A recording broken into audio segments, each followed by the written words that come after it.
It is the 18th of the 11th, 2025. The time is 17 minutes past 10. And as always, that means one thing and one thing only.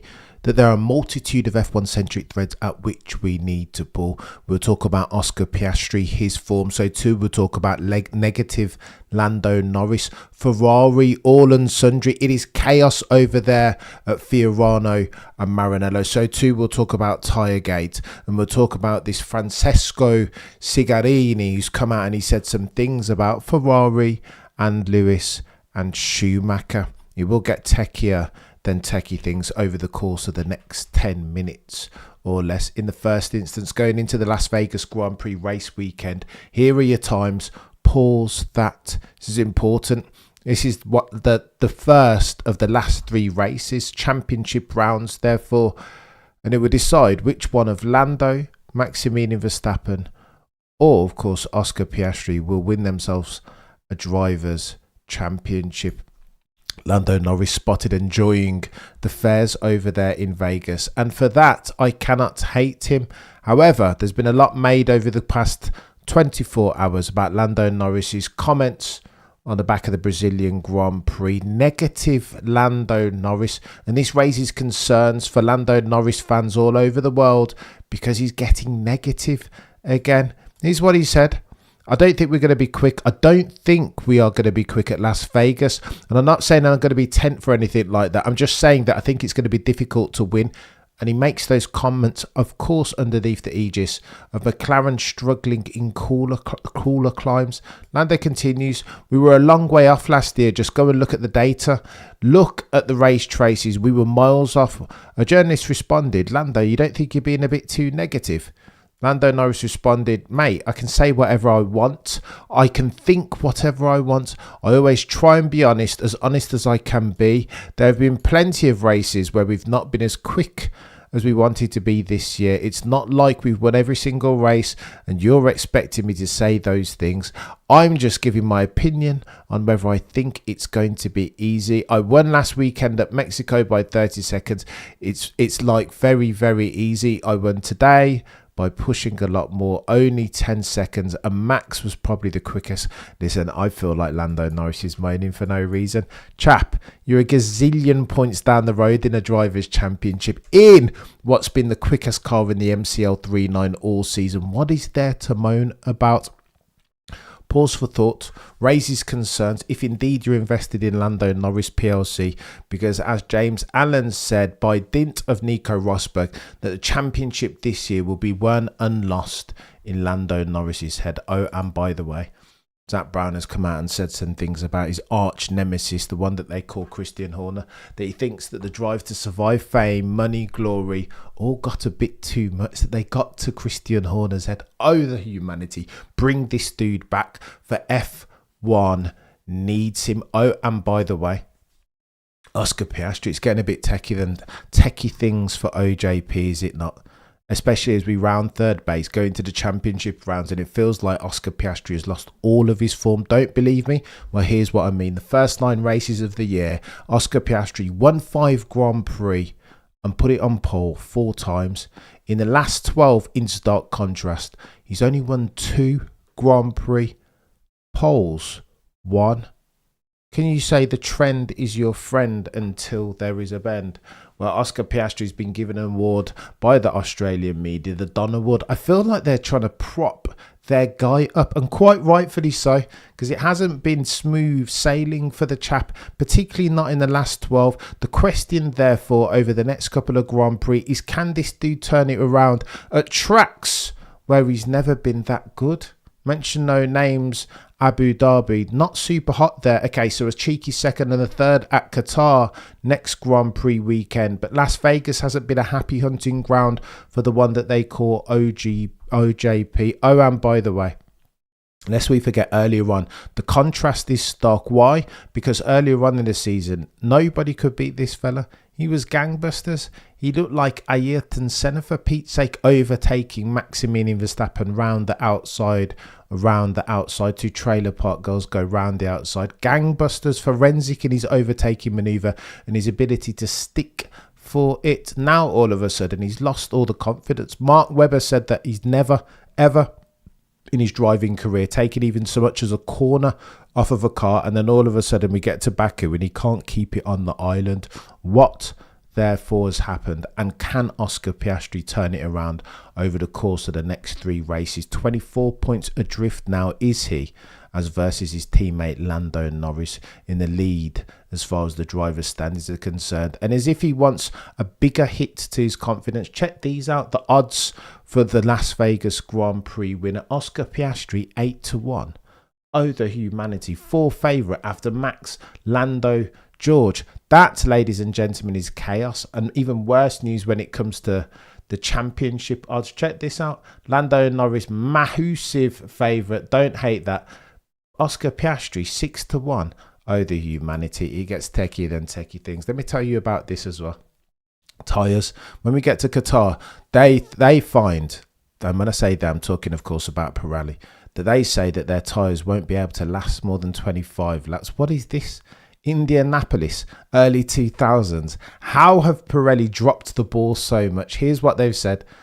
For the event at Losail, the FIA and Pirelli have introduced a strict maximum of 25 laps per set, a rare intervention designed to prevent structural failures in the penultimate round of the season. After analysis on Friday, running in 2024 revealed microdamage inside several used tyres. What? Is this F1? Or is this tiddlywinks? You cannot believe the professionalism or lack thereof as far as the tyre manufacturer. Why? How? This makes no sense. Article continues, the ruling means every driver has a hard cap on tyre life, regardless of compound, forcing teams into multi-stop strategies and turning the Sunday race into a series of shorter sprints. Qatar, penultimate round of the season, the Drivers' Championship T5, and we're mandating stops because Pirelli can't build tyres requisite to go more than 25 laps. Ironically, Qatar is also the final sprint weekend of the season. Laps to the grid and formation laps and those completed after the checkered flag won't be included in the count. But with Sunday's race being 57 laps, they will need to make 2 stops. Yeah, of course.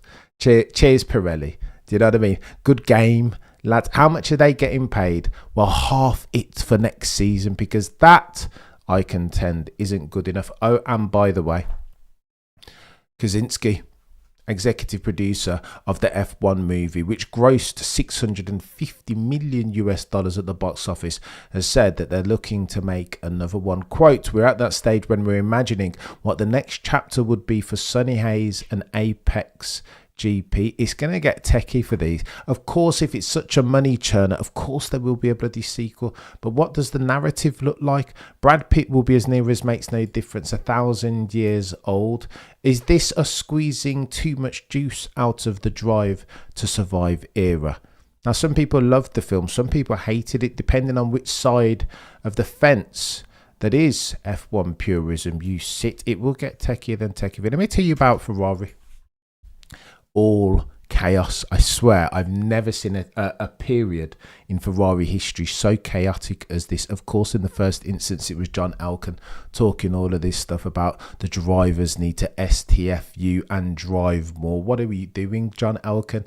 Do you want to engender unity in that team, or you're looking to engender disharmony? Because I would contend that you are doing more the latter than the former, and there is no lap time nor advantage in that approach. I thought John ELKANN hitherto was a leader, an inspirational leader. He apparently is not, or at least not by dint of his words. Now, a couple of people are saying a couple of different things.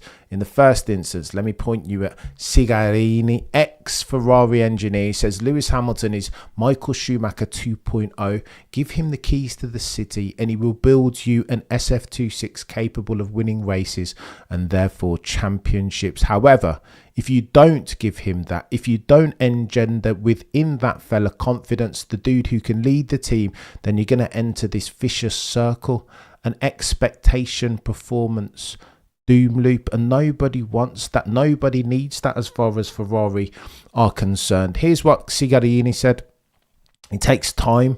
Michael Schumacher took 4 years, having joined in 1996, to win his first championship in 2000. It takes time. That was the case with Michael Schumacher, Jean Todt, Rory Byrne and Ross Brawn. It takes patience at first, but then the results came as they broke through the ceiling that was latent potential. I would put my full trust in Lewis, says Cigarini, ex-Ferrari engineer, even if the stopwatch isn't rewarding him today. And Leclerc will also benefit from this, that Ferrari can prosper from confidence, from investing in Lewis Hamilton PLC and weaponising his contribution to the piece. That's as may be Ferrari engineer Francesco Cigarini. Everybody else currently working at the team is losing confidence rapidly in Sir Lewis Hamilton. There is talk about Sir Lewis Hamilton's contract being severed before the 2 year seeds, and he gets a 1 year extension. That's what we thought it was originally, 2+1. However, Lewis has come out and said, you know what, mate, 2+1. You think I'm going to move from Mercedes for a 2+1? Here's what Lewis said. Quote, normally when you do a contract, usually the year before you start to talk about it. I'm a little bit far away from that right now. He was asked as a follow-up question whether the talks would be next year. Lewis Hamilton responded no. That means, therefore, if Lewis Hamilton is shooting straight, that he has himself a 3-year contract, potentially a 3+1. And that means something different, eh? That Ollie Behrman's going to have to wait in the wings, sit on the sidelines, therefore, for a little bit longer. Oh, and by the way, Andrew Benson's had some things to say about John Elkann, and this is where it gets techier than techie things. Of course, you understand the context already. The Elkann comments, all of the disharmony over at Ferrari, engineers saying that they wish that they never let go of Carlos Sainz Jr., that they don't agree necessarily with Lewis Hamilton's approach, trying to advise and counsel them. Why would I take advice from him when he's 64 points or 66 points adrift of Charles Leclerc? Surely this is the house that modern day Jean Alesi built. Well, Andrew Benson said that this is going to get techie than techie things. Benson in his weekly column writes, it's not clear what provoked John Elkann to say what he said, but given that these comments came less than 24 hours after Lewis had said that his run of results this season had become a nightmare at Ferrari, Andrew Benson contends that it's reasonable to assert and assume that John Elkann made these comments with Sir Lewis Hamilton's comments in mind.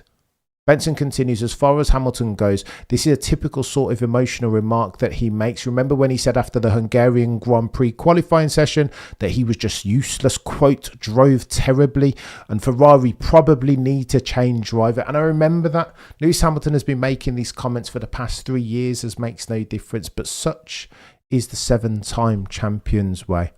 He didn't mean that then, not really, continues Benson, and Brazil should have been taken in that context. After all, Hamilton continued, bookended his quote by saying the following, I believe there is something extraordinary as far as my Ferrari career up ahead in my life and in my destiny.